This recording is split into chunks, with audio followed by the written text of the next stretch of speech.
భావ కవితల బరువులో ఆ కృష్ణ శాస్త్రిల కవినైతే హాయి రెమ్మల కోయిలమ్మకు విరుల ఋతువు వికసించదా తుమ్మెదడగని మధువులే చెలిసాకి వలపులే చిలికిస్తే మాయ జగతికి ఏ కయామో మధుర కవిత వినిపించడా ఓ కావ్యమా నీ తోటలో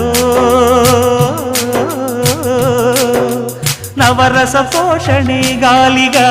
నవ్విన పూలే మాలగా పూజకే సాధ్యమా తెలుగుమా అందమా నీ పేరేమిటి అందమా అందమా నీ పేరేమిటి అందమా